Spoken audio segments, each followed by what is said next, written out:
Assalamualaikum warahmatullahi wabarakatuh. Mari klik subscribe di channel ini dan aktifkan tanda loncengnya untuk mendapatkan update pemberitahuan di video berikutnya.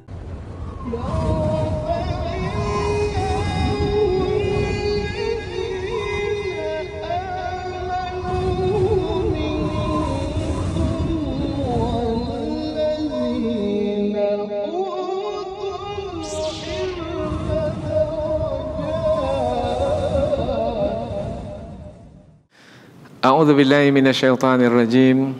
Bismillahirrahmanirrahim. Assalamualaikum warahmatullahi wabarakatuh. Alhamdulillahirabbil alamin wa bihi nasta'inu ala umurid dunya waddin nasta'inuhu wa nastaghfiruh. Wa na'udzu billahi min syururi anfusina wa min sayyiati a'malina. فمن يهد الله فلا مضل له ومن يضلل فلا هادي له أشهد أن لا إله إلا الله وحده لا شريك له وأشهد أن محمدا عبده ورسوله لا نبي بعده أما بعد. Puji syukur kehadirat Allah Subhanahu wa taala yang masih melimpahkan rahmat dan nikmat-Nya. Kita bersyukur dengan mengucapkan alhamdulillahi rabbil alamin. Kemudian tidak lupa pula bersalawat kepada Rasulullah dengan mengucapkan Allahumma salli ala Sayyidina Muhammad wa ala ali Sayyidina Muhammad. Dan bersalam kepada Rasulullah dengan ucapan Assalamu alayka ya Rasulullah. Alhamdulillah kita dapat kembali meneruskan pengajian tafsir ayat-ayat suci Al-Quran, yang insyaAllah kita akan teruskan kepada ayat yang keempat hingga 10 dari surah An-Nur, yaitu menerangkan tentang hukum yang berkaitan dengan zina. Lebih khusus yaitu tentang menuduh orang lain berbuat zina, melakukan zina.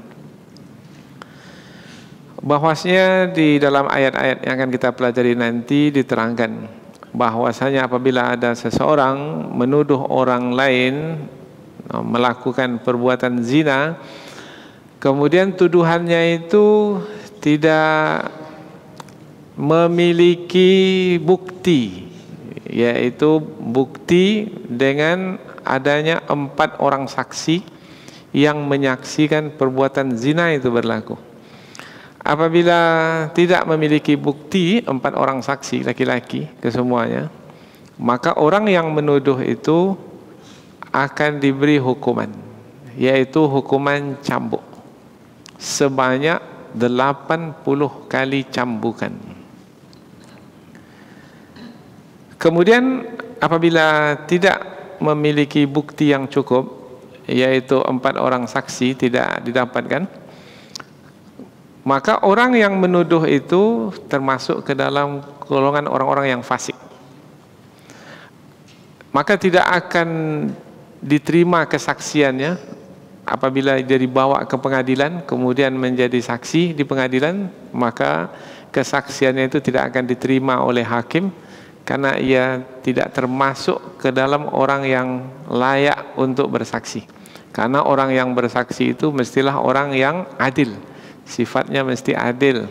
Kalau fasik maka hilang kelayakannya sebagai saksi selama-lamanya. Tapi nanti kita akan bahas di dalam tafsir. Kecuali apabila orang yang menuduh itu bertaubat kepada Allah Subhanahu wa taala. Itu nanti yang akan kita bahas insyaallah. Itu apabila menuduh orang lain yang berzina itu orang lain mananya di luar keluarganya.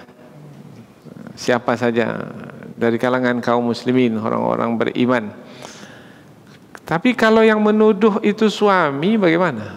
Suami menuduh istrinya berzina, atau sebaliknya, istri menuduh suaminya berzina sementara dia tidak memiliki 4 orang saksi untuk membuktikan tuduhannya itu adalah benar. Maka bagaimana? Apakah akan dicambuk juga 80 cambuk? Rupanya ada penyelesaian yang lain apabila berkaitan dengan suami istri. yaitu apabila suami menuduh istrinya berzina, dia sendiri melihat istrinya itu berzina, nampak laki-laki lain itu bersama dengan istrinya, tetapi kan mesti 4 orang saksi, tak cukup dia sendiri. Maka penyelesaiannya adalah dia mesti 4 kali bersaksi dengan bersumpah. Kemudian pada kali yang kelima menyatakan bahwasanya kalau dia berdusta maka laknat Allah ke atasnya. Kalau dia tidak melakukan itu, maka dia yang akan dicambuk. Suami itu akan dicambuk kalau dia tidak mampu untuk mendatangkan 4 orang saksi. Tak cukup dengan dirinya sendiri. Jadi mesti berhati-hati dalam menuduh orang lain berzina, termasuk istri sendiri. Kemudian si istri pula bagaimana? Akankah dihukum cambuk dengan tuduhan suaminya itu yang telah bersumpah 4 kali, kemudian ditambah dengan yang kelima, berarti 5 kali dengan nama Allah Subhanahu wa taala. Kalau istri itu diam, tak pula mau bersumpah, bermakna hukuman cambuk ke atas istrinya itu. Bermakna benarlah suaminya itu, tuduhan suaminya itu.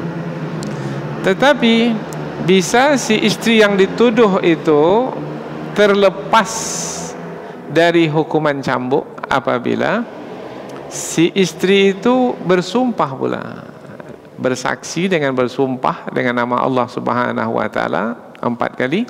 Kemudian kali yang kelima menyatakan bahwasanya kemurkaan Allah ke atas dirinya kalau suaminya benar. Nah, kalau mau istri itu bersumpah, bersaksi dengan bersumpah 5 kali, dan yang kelimanya adalah menyatakan dirinya akan dimurkai oleh Allah Subhanahu wa taala. Kalau suaminya benar, maka terhindarlah si istri itu dari hukuman cambuk. Kemudian apabila berlaku seperti itu antara suami dengan istri, itu namanya mula'anah, yaitu saling menyatakan bahwasanya yang menuduhnya adalah berdusta, tidak benar. Kemudian yang berdusta akan dilaknat oleh Allah Subhanahu wa taala. Apabila berlaku mula'anah, yaitu saling melaknat seperti itu, maka selepas itu suami istri itu dipisahkan. Jadi bercerai, dan cerainya itu cerai yang tidak boleh menikah lagi selepas itu. Jadi selama-lamanya. Inilah dia hukum yang akan kita pelajari melalui ayat yang keempat hingga 10 dari surah An-Nur, yaitu hukum berkaitan dengan menuduh orang lain melakukan perbuatan zina. Kita ulang sekali lagi, ketika disebut kata zina, maka yang mesti difahami adalah yang dimaksudkan dengan zina yang membawa kepada hukuman cambuk itu adalah perbuatan yang laki-laki memasukkan kemaluannya ke dalam kemaluan perempuan. Jadi jangan difahami umpamanya berciuman itu, enggak, bukan itu yang dimasukkan dalam istilah zina dalam ayat yang kita pelajari ini. Atau berpelukan umpamanya, bukan. Yang dimaksudkan dengan istilah zina dalam ayat-ayat yang kita pelajari ini adalah masuknya kemaluan laki-laki ke dalam kemaluan istri. Nah, yang bersaksi itu kalau ia adalah sebagai saksi mesti melihat, tidak boleh samar masuknya kemaluan itu. Kalau tidak, maka kesaksiannya tidak akan diterima. Ini perkara besar, ini perkara berat, dan ini kaitannya dengan dosa-dosa besar. Di antara dosa besar adalah zina. Dan ini banyak kaitannya ya, maka apabila kita tidak berhati-hati dalam memahami ini, maka bisa membawa kepada akibat yang besar. Inilah ayat yang akan kita pelajari, yaitu berkaitan dengan salah satu hukum untuk menjaga kemaslahatan keluarga, juga kemaslahatan masyarakat, supaya masyarakat itu tetap dalam keadaan tenang, dalam keadaan aman. Masyarakat itu tidak benci-membenci, tidak berprasangka buruk terhadap yang lainnya, karena itu bisa merusakkan suasana bahagia. Sementara kita diperintahkan untuk membangunkan kebahagiaan dalam keluarga dan juga di tengah masyarakat. Islam datang adalah untuk menjaga kehormatan manusia, siapapun manusia itu, bukan hanya yang laki-laki tapi juga yang perempuan, karena yang perempuan itu lemah, mudah sekali dituduh. Maka Islam datang untuk menjaga semua, yaitu laki-laki dan perempuan, menjaga kehormatan mereka, sehingga apabila kehormatan itu terjaga, membawa maslahat bagi semua. Inilah kandungan dari surah An-Nur, sesuai dengan namanya, yaitu An-Nur, cahaya, menampakkan yang tersembunyi dari pengetahuan manusia, karena ini adalah maslahat yang hanya diketahui oleh pencipta manusia, Allah Subhanahu wa taala. Maka Allah menampakkan yang tersembunyi berupa maslahat yang besar itu untuk diikuti oleh manusia sebagai satu sistem dalam kehidupan, yang apabila diikuti maka manusia mendapatkan manfaatnya. Dan apabila kita lihat pada hari ini banyak sekali kerusakan berlaku di tengah masyarakat dalam pergaulan antara laki-laki dan perempuan, termasuk dalam keluarga suami istri, adalah disebabkan karena hilangnya atau terpinggirnya atau diabaikannya sistem yang telah Allah turunkan. Padahal sistem yang Allah turunkan ini adalah untuk menjaga kemaslahatan manusia.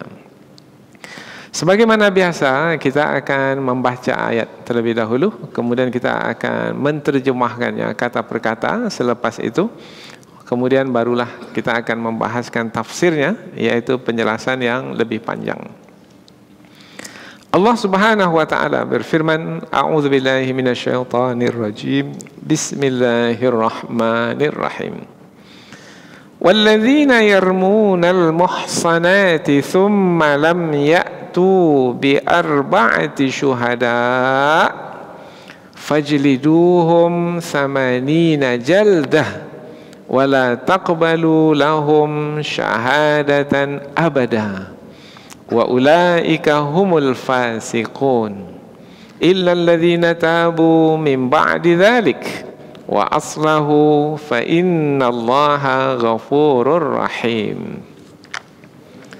والذين يرمون أزواجهم ولم يكن لهم شهداء إلا أنفسهم فشهادة أحدهم 4 شهادات بالله إنه لمن الصادقين والخامسة أن لعنة الله عليه إن كان من الكاذبين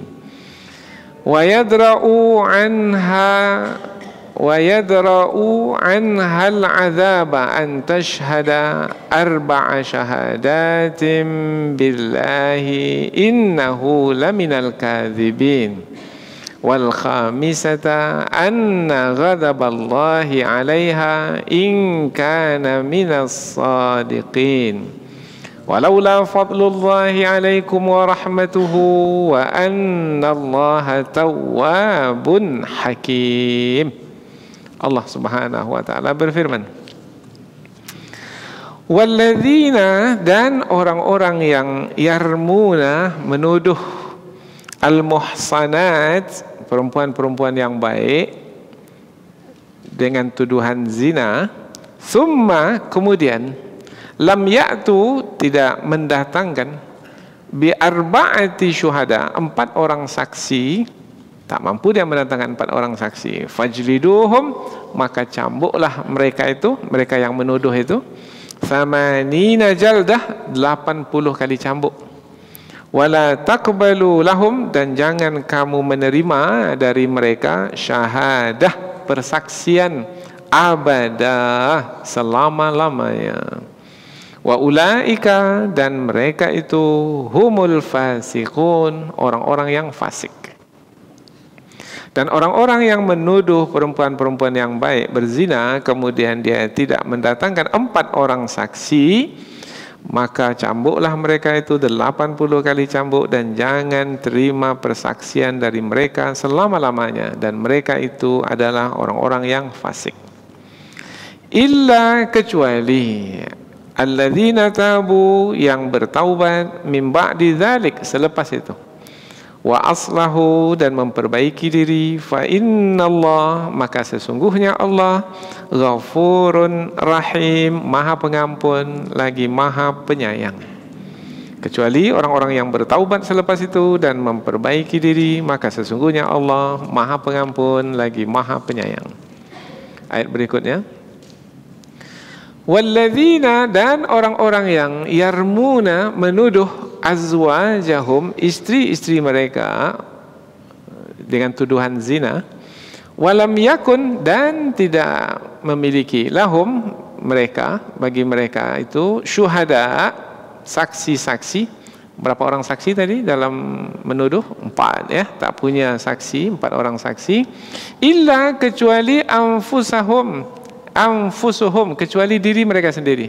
Bermana dia sendiri aja yang menuduh, tak ada saksi yang lain.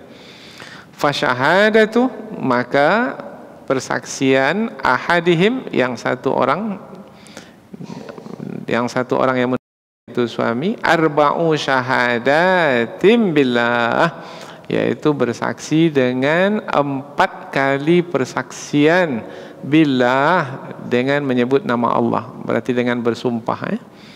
Innahu, sesungguhnya dia yang menuduh itu, laminas sadiqin, sungguh dia termasuk ke dalam golongan orang-orang yang benar, orang yang jujur. Bahwasanya ia memang betul-betul jujur dalam menuduh.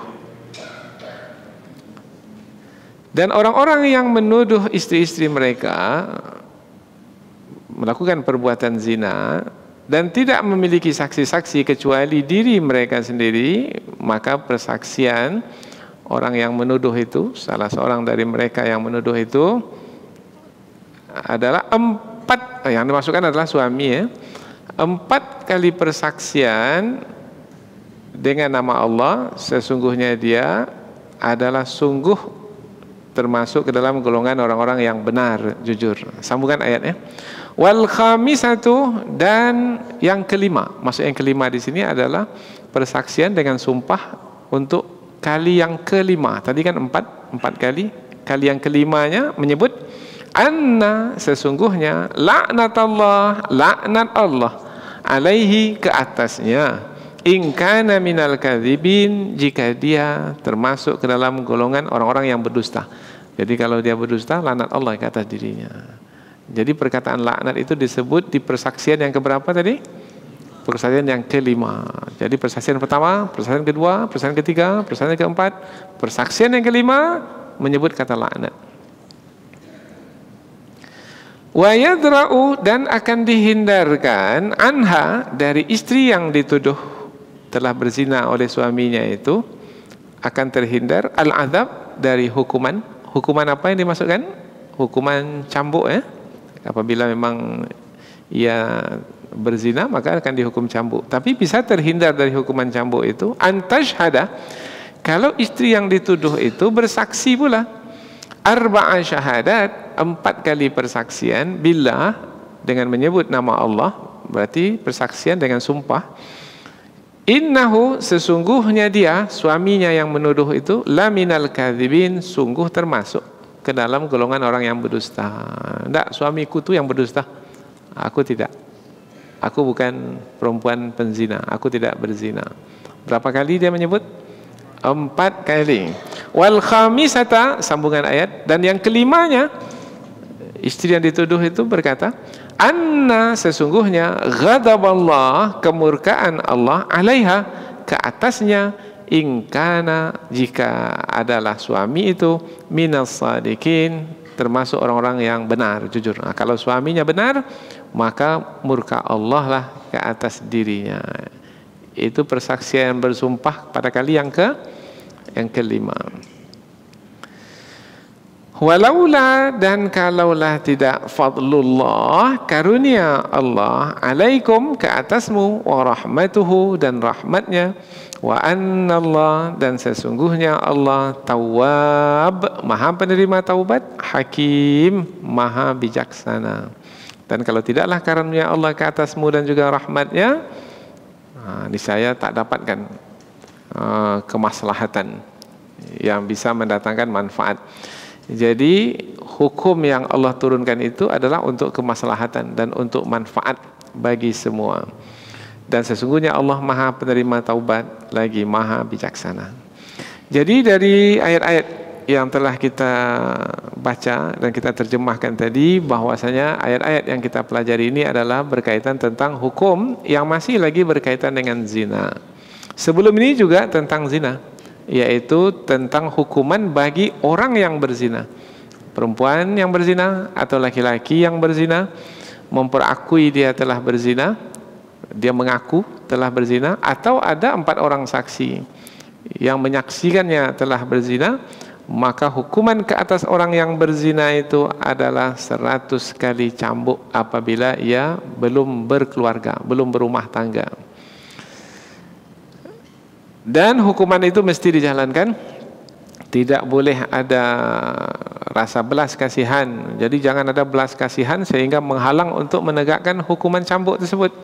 Karena dengan mengabaikan hukuman yang mesti ditegakkan itu akan membawa kepada menyebar luasnya perbuatan keji, yaitu perbuatan zina di tengah masyarakat. Dengan ditegaknya hukuman yang tegas itu, yang keras itu, maka membuat orang-orang yang ingin melakukan perbuatan yang tercela itu berfikir beribu kali untuk melakukannya, karena akibatnya berat, yaitu akan dihukum cambuk di hadapan manusia, disaksikan oleh manusia, pasti akan menanggung malu dan akan bukan dia saja akan menanggung malu, ahli keluarganya pun juga akan menanggung malu. Bahkan dalam hadis juga disebutkan akan diusir pula dari kampung halamannya itu selama 1 tahun. Kemudian yang semestinya dijaga, dipelihara di tengah masyarakat, yaitu orang-orang yang menjaga kehormatan, terus menjaga kehormatan. Kalau mau mencari pasangan, cari pasangan yang menjaga kehormatan juga. Karena yang baik, pasangannya adalah dengan yang baik. Yang berzina, pasangannya adalah dengan yang berzina pula. Maka laki-laki yang berzina tidaklah menikahi kecuali perempuan yang berzina.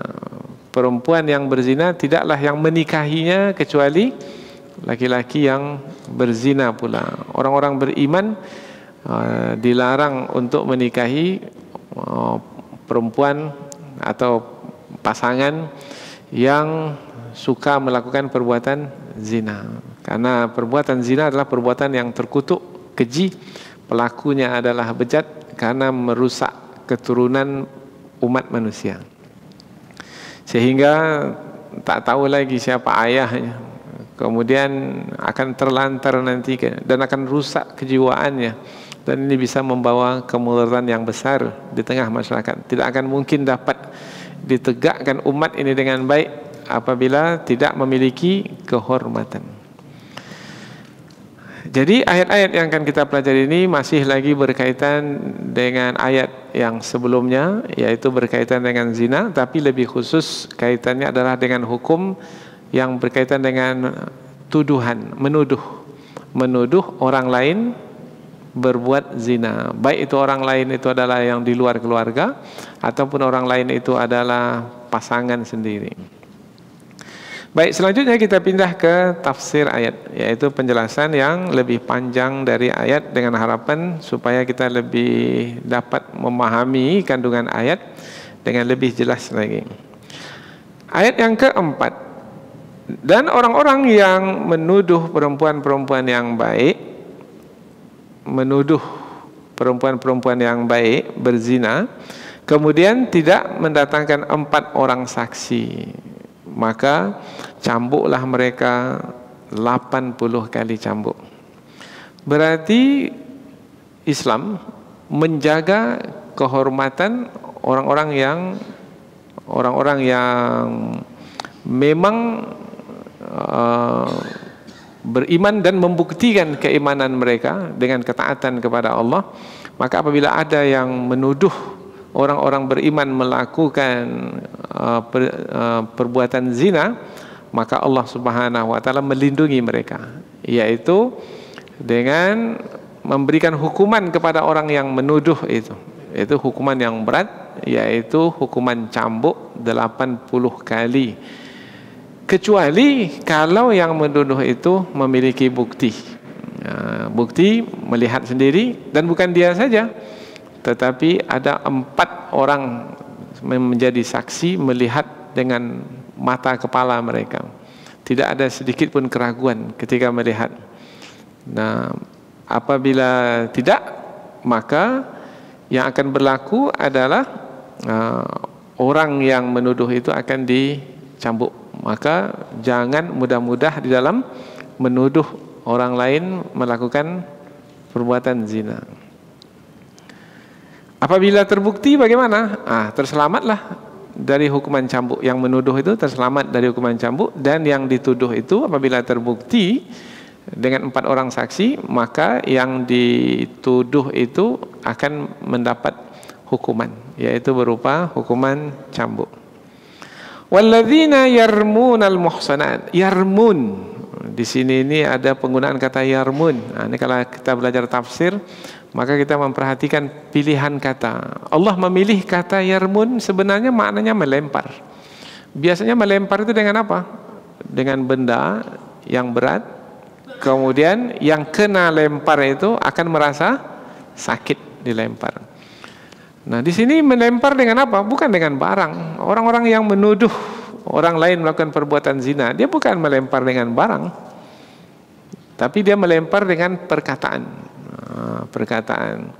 Tetapi perkataan yang dilempar itu juga menyakitkan. Kalau batu yang dilemparkan menyakitkan tubuh, maka perkataan yang dilemparkan, yaitu menuduh orang lain telah melakukan perbuatan zina, itu menyakitkan hati, menyakitkan jiwa. Maka penggunaan kata melempar itu untuk menerangkan sakitnya hati orang yang dituduh. Maka jangan sembarangan di dalam menuduh. Mungkin yang menuduh itu tidak merasakan apa-apa, tetapi orang yang dituduh akan merasakan sakitnya tuduhan itu. Maka Allah Subhanahu wa taala menjaga kemaslahatan supaya jangan sembarangan orang yang menuduh, karena bisa berakibat kepada sakit hati orang-orang yang dituduh.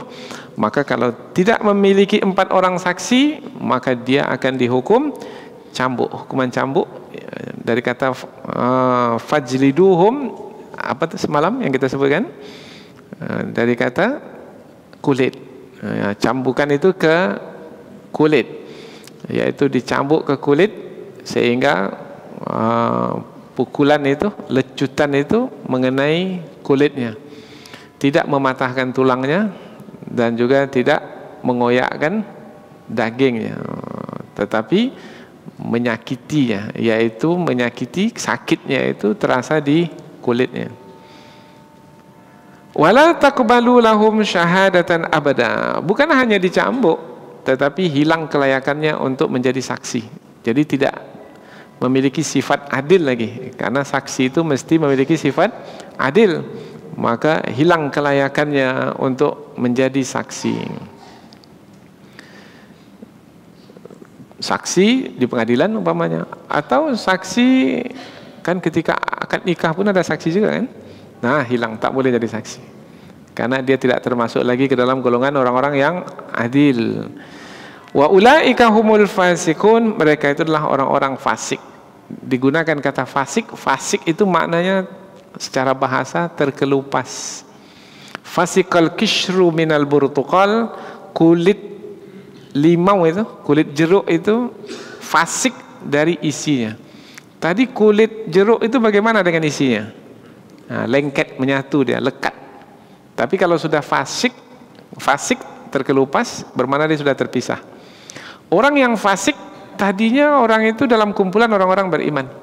Tapi kalau sudah fasik, maka dia sudah terkeluar dari kumpulan orang-orang yang beriman yang sebenarnya. Itu penggunaan kata fasik. Illa, kecuali alladzina tabu min ba'di dzalik, orang-orang yang bertaubat selepas itu.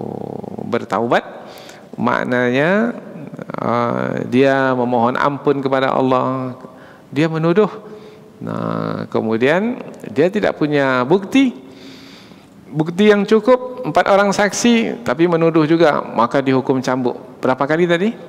80. Setelah dicambuk bagaimana? Tidak diterima persaksian dari dirinya.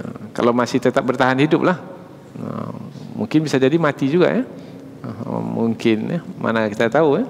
Dicambuk yang ke-60 maunya mati dia. Tapi kalau masih dia bertahan hidup, maka tidak akan diterima persaksian darinya, kecuali setelah dihukum cambuk itu dia bertaubat. Dia bertaubat kepada Allah Subhanahu wa taala, dan cukup dengan bertaubat, astaghfirullahaladzim wa atubu ilaih, begitu saja. Itu antara dia dengan Allah Ta'ala. Wa aslahu, dia melakukan perbaikan. Melakukan perbaikan dan meminta maaf, kemudian dia menebus keburukan-keburukan yang dia lakukan dengan ketaatan-ketaatan yang dia kerjakan. Nampak ada perubahan pada dirinya, maka ketika itu fa innallaha ghafurur rahim, sesungguhnya Allah Maha Pengampun lagi Maha Penyayang. Di antara ulama tafsir menyebutkan, tak ada disebut di sini ini kalau dia bersaksi, saksinya bisa, persaksiannya bisa diterima atau tidak. Maka ulama tafsir berbeda pendapat. Ada yang berpendapat tidak diterima persaksiannya selama-lamanya. Taubatnya itu diserahkanlah kepada Allah. Allah Maha Pengampun lagi Maha Penyayang. Kalau kaitan dengan taubat itu dengan Allah Ta'ala. Tapi kalau kaitannya dengan persaksian, itu adalah antara dia dengan manusia, maka persaksiannya tidak akan diterima selama-lamanya, meskipun dia telah bertaubat. Dan taubatnya wallahu a'lam, umpamanya diterima oleh Allah Ta'ala, itu antara dia dengan Allah. Tapi antara dia dengan manusia, persaksiannya tak akan diterima. Itu satu pendapat. Tapi ada lagi satu pendapat yang lain, kalau memang nampak perubahan, betul-betul nampak perubahan, dia telah bertaubat sungguh-sungguh, maka boleh dia bersaksi kembali seperti seperti orang-orang beriman yang adil lainnya. Ini 2 ayat yang berkaitan dengan menuduh orang lain berzina. Kalau dalam ayat ini yang menuduh laki-laki atau perempuan? Laki-laki yang menuduh perempuan berzina. Kalau yang menuduh itu perempuan bagaimana? Sama, karena ayat ini bukan hanya hukumnya untuk sepihak saja, untuk laki-laki saja, enggak. Kalau yang perempuan menuduh laki-laki berzina, tidak memiliki 4 saksi yang cukup untuk membuktikan tuduhannya itu, maka perempuan yang menuduh itu dihukum cambuk. Berapa? 80 kali cambuk. Maka jangan mudah-mudah ya. Jangan mudah-mudah. Ini sekarang ini di Facebook, di media sosial, mudah sekali nyebut. Maka ditanyakan betul, kamu lihat enggak?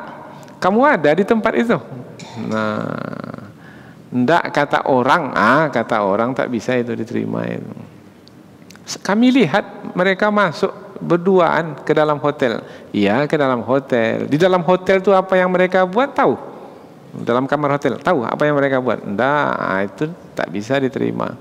Ini contoh mudah ya. Kita berikan tambahan penjelasan. Ada rekamannya, baik, ada rekamannya. Dalam rekaman itu nampak tidak masuknya, minta maaf, kemaluan laki-laki itu kepada kemaluan perempuan? Kalau tak nampak, maka tak bisa juga diterima. Jadi kaitan ini adalah berkaitan dengan perzinahan yang dilihat dengan mata secara terang, secara nyata.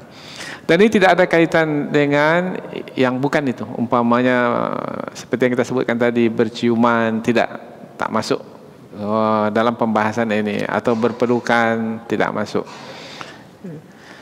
Kemudian berikutnya lagi adalah berkaitan dengan masih juga tuduhan orang lain melakukan perbuatan zina, tapi orang lain itu adalah pasangan. Umpamanya suami menuduh istrinya telah berzina, atau istri menuduh suaminya telah berzina. Nah, dalam ayat ini yang disebutkan sebagai yang menuduh itu adalah suami.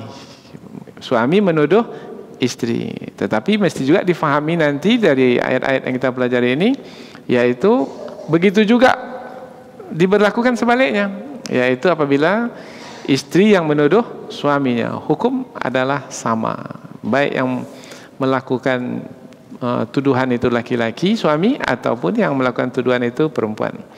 Nah, ayat-ayat ini yang menuduh itu adalah laki-laki, yaitu suami. Walladzina yarmuna azwajahum, dan orang-orang yang menuduh istri-istri mereka, bermakna yang menuduh itu adalah suami, istri-istri mereka dengan tuduhan zina. Walam yakun lahu syuhada, dan dia tidak memiliki saksi-saksi. Yang jumlahnya berapa? 4. Tak disebut di sini 4 syuhada karena sudah disebutkan dalam ayat yang sebelum ini, sudah dimaklumi. Illa anfusuhum, kecuali dirinya sendiri yang bersaksi. Cukup satu orang saja yang bersaksi. Oh, tak cukup. Maka ini kan suami istri nih, bagaimana ini?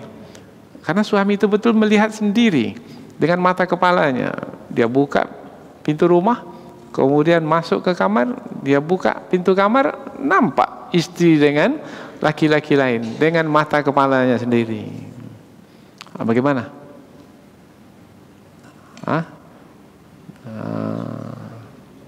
Tapi tak ada yang orang lain di situ, dia sendiri aja.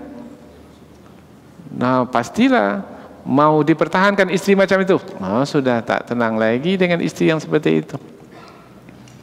Tapi kalau mau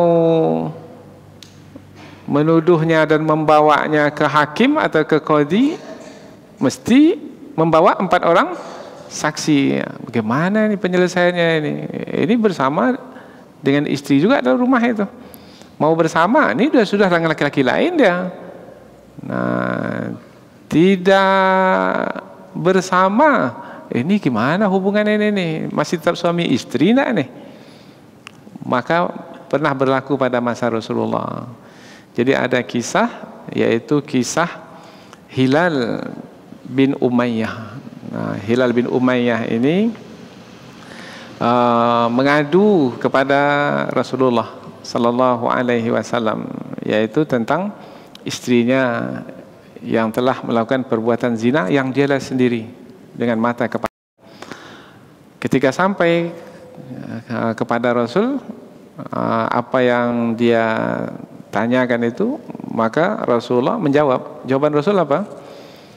Yaitu al-bayyinah, kamu ada bukti atau tidak? Au al-haddu fi zahrik, atau kamu dicambuk. Dua. Ya Rasulullah, aku benar.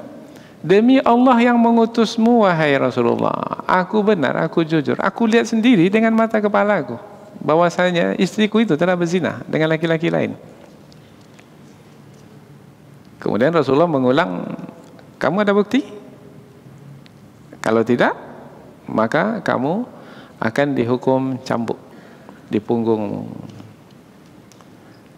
Nah, kemudian Hilal ini mengatakan, saya benar ya Rasulullah. Mudah-mudahan saya terlepas dari hukuman cambuk. Meskipun saya tidak punya bukti 4 orang saksi. Mudah-mudahan Allah menurunkan wahyunya kepadamu, wahai Rasul. Turunlah ayat ini. Jadi sebab turun ayat ini adalah berkaitan dengan kasus salah seorang sahabat Nabi yang bernama Hilal bin Umayyah. Yaitu ada penyelesaian. Penyelesaiannya bagaimana? 4 orang saksi tak punya. Nah, maka penyelesaiannya adalah Fasyahadatu ahadihim arba'u syahadatin billah, yaitu bersaksi dengan menyebut nama Allah, bersumpah 4 kali, yaitu dengan mengatakan, aku bersaksi dengan nama Allah, demi Allah aku bersaksi istriku itu telah berzina. 1. Diulang sekali lagi, aku bersaksi demi Allah istriku itu telah berzina. Kali yang ketiga juga begitu, aku bersaksi demi Allah istriku itu telah berzina, aku melihat sendiri. Udah berapa tuh? 3. Aku bersaksi demi Allah aku melihat istriku itu telah berzina, istriku itu telah berzina. Sudah berapa? 4. Kemudian Rasulullah mengatakan kepada Hilal itu, ini yang kelima lagi nih, hati-hati kamu, kalau kamu berbohong, berdusta, azab Allah akan ditimpakan ke atasmu. Nah, tapi Hilal ini menyambungnya untuk kali yang kelima, aku bersaksi demi Allah istriku itu telah berzina, dan kalau aku, ini dia, anna wal khamisatu anna la'natallahi alaihi in kana minal kadzibin, dan pada kali yang kelima sesungguhnya laknat Allah ke atasnya jika ia termasuk ke dalam golongan orang-orang yang berdusta. Kalau aku berdusta, maka Allah akan menimpakan laknatnya kepadaku, laknat Allah ke atasku kalau aku berdusta. Itu pada kali yang kelima. Nah, dengan demikian itu namanya perkataan melaknat, yaitu menyerahkan urusan itu kepada Allah, karena Allah yang Maha tahu. Kalau dia berdusta, maka dia mendapatkan laknat dari Allah Subhanahu wa taala. Biasanya orang yang bersaksi sampai berkali-kali seperti itu meyakini dirinya benar atau meyakini dirinya salah? Pasti ketika meyakini dirinya benar, maka dia berani untuk bersumpah, bersaksi dengan bersumpah. Selesai sudah. Di satu pihak, yaitu suami yang menuduh, yaitu tidak dapat mendatangkan 4 orang saksi, tetapi bisa penyelesaiannya adalah dengan bersumpah 4 kali, tambah kali yang kelima dengan menyatakan laknat Allah ke atas dirinya kalau dia berdusta. Berarti sepertinya ada keringanan atau tidak berbanding dengan hukum yang sebelumnya? Ada keringanan, yaitu tidaklah sampai mencari 4 orang saksi, karena mencari 4 orang saksi itu berat, susah. Nah, sekarang ini cukup dengan bersaksi 4 tambah 1, 5. Yang kelima-limanya bersumpah dengan nama Allah Subhanahu wa taala bahwa dia adalah benar, dan istri yang dituduh itu adalah memang telah berzina. Lalu bagaimana istri sebagai pihak yang dituduh? Nah, kalau istri itu diam, dia tidak mau bersumpah, bermakna dia memperakui benarnya suami yang menuduh, maka dia yang akan dihukum cambuk. Bisa dia terhindar dari hukuman cambuk? Bisa. Ayat yang berikutnya, wa yadra'u anhal azab, dan akan dihindarkan darinya, dari istri yang dituduh itu, hukuman, yaitu disebut di dalam ayat ini azab, siksaan, yaitu hukuman cambuk. Antasyhada arba'an syahadatin billah, bersaksi 4 persaksian dengan bersumpah dengan nama Allah, dengan menyatakan innahu laminal kadzibin, bahwasanya dia, si suami itu adalah termasuk ke dalam golongan orang yang berdusta dalam menuduh. Nah, bagaimana dengan kasus istri Hilal bin Umayyah itu? Karena Rasulullah memanggil Hilal dan juga memanggil istrinya. Nah, kemudian si istri ini rupanya juga melakukan hal yang sama, yaitu bersaksi dengan bersumpah dengan menyebut nama Allah. Aku bersaksi demi Allah, aku tidak berzina. Suamiku itu yang berdusta. Oh, 1 kali. Berapa kali? 4 kali. Kemudian tambah yang kelima, berarti semua 5 ya. Cuma yang kelima itu beda, yaitu ketika yang kelima, wal khamisata anna ghadaballahi 'alaiha in kana minas sadiqin, dan kemurkaan Allah ke atasnya jika ia, suami yang menuduh itu, termasuk ke dalam golongan orang-orang yang benar.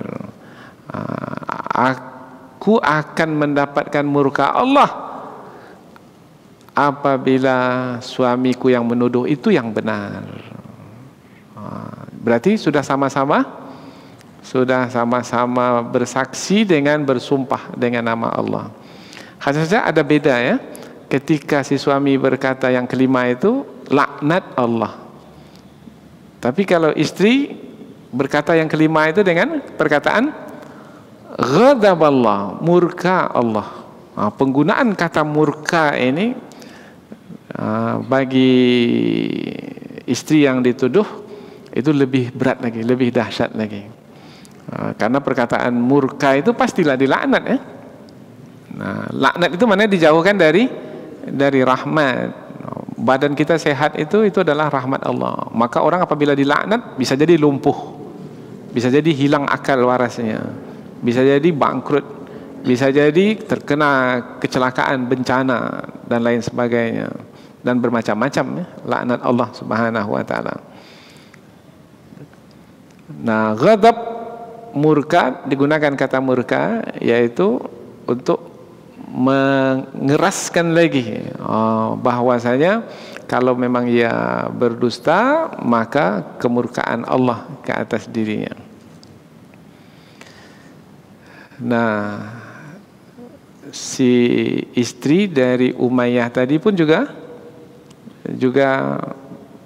bersumpah dengan nama Allah. Dalam sumpah itu ia bersaksi bahwasanya suaminya yang berdusta, tuduhannya itu tuduhan dusta. Ketika selesai bersumpah 5 kali bersumpah yang isinya adalah persaksian, si suami juga sudah selesai, itu namanya mula'anah. Maka ayat-ayat ini disebut sebagai ayatul li'an, ayat-ayat li'an, ayat-ayat laknat, melaknat. Nah, suami menggunakan kata laknat, istri pun juga demikian. Maka apabila selesai, maka Rasulullah mengatakan bahwasanya di antara mereka berdua sudah tidak lagi suami istri. Bahkan dalam hadis itu disebutkan bahwasanya, ya Rasulullah, kalau aku pertahankan juga dia sebagai istriku, aku sudah menganiayanya ya Rasul, karena aku sudah tidak nyaman lagi, hatiku sudah tidak lagi bersama dengannya. Maka Hilal bin Umayyah ini menceraikan istrinya dengan cerai 3. Kalau cerai 3 berarti tidak boleh lagi kembali. Maka dalam pembahasan fikih disebutkan setelah mula'anah, setelah laknat melaknat seperti yang disebutkan dalam ayat ini, maka suami istri itu akan dipisahkan. Kemudian hakim menyatakan bahwasanya mereka telah berpisah dan tidak ada lagi mereka itu peluang untuk menikah kembali selama-lamanya. Itu bedanya ya. Bedanya. Jadi berlaku perceraian. Kemudian kesudahannya bagaimana ya peristiwa itu ya? Nah, kesudahannya ya tak ada yang dihukum cambuk. Yaitu si suami tidak dihukum cambuk. Apa sebab? Sebab dia bersumpah 5 kali. Si istri juga terhindar dari hukuman cambuk. Apa sebab? Sebab dia juga bersumpah. Tapi yang mana yang benar itu? Maka Rasulullah mengatakan ada di antara kalian ini yang salah pasti. Maka siapa yang bersalah bertaubatlah kepada Allah. Itu di awal itu Rasulullah ketika mereka berdua sampai ke hadapan Rasul, tapi mereka mengatakan tidak, menuduh yang lainnya yang berdusta. Maka penyelesaiannya kalau seperti itu adalah mula'anah, saling melaknat. Bagaimana kelanjutan kisah ini? Di dalam hadis ada disebutkan, yaitu Rasulullah ada menyebutkan kalau nanti ada lahir anak dari perempuan itu, kemudian anak itu matanya hitam, badannya, yaitu pantatnya itu besar, kemudian betisnya itu besar, maka anak itu adalah anak dari laki-laki yang menzinainya itu. Nama laki-laki yang menzinai itu adalah Syarik bin Sahma. Rupanya bentuk anak itu seperti memang laki-laki yang menzinahinya itu. Itu ilham apa yang pemberitahuan yang Allah beritahukan kepada Rasulullah menyangkut yang akan datang. Kalau tidaklah ayat ini yang diberlakukan, tentu Rasulullah akan, kalau sudah mengetahui bahwasanya itu adalah anak lelaki tersebut, maka sudah tentulah lain lagi keputusannya, yaitu pastilah hukuman cambuk akan dijalankan pada perempuan itu. Ya, itu kisah ya. Rupanya kisah itu bukan satu kali. Jadi ada lagi satu lagi kisah sahabat yang lain lagi, namanya Uwaimir. Uwaimir juga begitu, mendapati istrinya telah melakukan perbuatan zina. Tapi Uwaimir ini tidak langsung mendatangi Rasulullah untuk bertanya, tapi dia menyampaikan kepada kawannya, kepada kawannya yang bernama Asim. Wahai Asim, coba tanyakan kepada Rasulullah. Nah, bagaimana kalau suami menjumpai istrinya dengan laki-laki lain berzina, apakah boleh kita membunuh laki-laki itu? Nah, kemudian nanti kalau membunuh bermakna yang membunuh akan dibunuh, kan hukum qisas. Apakah itu penyelesaian? Coba tanyakan kepada Rasulullah. Jadi Uwaimir ini tak berani juga langsung kepada Rasul, bertanya kepada Rasul melalui Asim. Asim bertanya kepada Rasul, yaitu menyampaikan pertanyaan sahabatnya itu, titipan dari sahabatnya. Tetapi rupanya Rasulullah tak suka pertanyaan itu. Nah, jadi Rasulullah tak menjawabnya. Maka Asim ini menyampaikan kembali kepada Uwaimir, kepada sahabatnya itu, ketika ditanya macam mana, apa jawaban Rasul? Allah, saya tak dapat kebaikan, karena Rasul tak mau jawab. Nampaknya Rasulullah tak suka dengan pertanyaan macam itu. Nah, tapi kata Uwaimir ini, baik, saya sendiri yang akan pergi menjumpai Rasul, saya akan tanya langsung. Nah, masalah ini, masalah keluarga saya tak nyaman saya ini, saya mau tahu penyelesaiannya seperti apa. Nah, kemudian Rasulullah menjawab seperti jawaban di kasus yang sebelum ini. Kalau kamu tak punya bukti, kamu akan dicambuk. Nah, kemudian si Uwaimir ini membawa istrinya menjumpai Rasul. Berlakulah seperti yang kita ceritakan tadi, yaitu mula'anah, yaitu 5 kali bersumpah dengan dalam persaksian suami dan juga istri, kemudian dipisahkan di antara mereka berdua. Ceritanya juga begitu. Nanti kalau lahir anak yang sifatnya begini-begini, maka rupanya lahir anak seperti yang Rasulullah beritahukan sifatnya itu. Maka yang benar siapa berarti? Yang benar adalah suami yang menuduh itu. Maka anak yang lahir itu tidak dibinkan kepada ayahnya, tapi dinisbahkan, disandarkan kepada ibunya. Karena tidak patut, karena airnya bukan air ayahnya itu, airnya pada air laki-laki lain yang menzinahinya. Itulah dia penyelesaian, yaitu hukum yang turun dari sisi Allah untuk menyelesaikan persoalan yang berlaku, yang pada masa Rasul bukan sekali berlaku seperti itu, berulang kali. Kira-kira berlaku juga tidak pada hari ini seperti itu? Wallahu a'lam, ya, lihat ajalah sendiri ya, bagaimana. Nah, dengan adanya syariat Allah yang menyelesaikan persoalan itu adalah karunia dan rahmat dari Allah Subhanahu wa taala. Ujung ayat, walaula fadlullahi alaikum wa rahmatuhu, dan kalau tidaklah karena karunia Allah ke atasmu dan rahmatnya, wa annallaha tawwabur rahim, dan sesungguhnya Allah Maha penerima taubat lagi Maha bijaksana. Nah, itulah dia karunia Allah Subhanahu wa taala untuk menyelesaikan persoalan dalam rumah tangga itu. Kalau tidak, persoalan suami istri itu tak akan selesai. Dikatakan bersuami istri tidak, dikatakan berumah tangga tidak, dikatakan bercerai pun juga tidak. Nah, suami tak akan nyaman bersama dengan istri yang seperti itu, yang dia lihat sendiri dengan mata kepalanya. Si istri pun juga tidak akan nyaman dengan suami yang seperti itu, yang dia lihat dengan mata kepalanya. Jangankan melihat dengan mata kepala, melihat chattingannya saja di WA itu ada sengsara istri itu atau suami itu. Apalagi melihat dengan mata kalap orang yang terkutuk, yang tercela itu.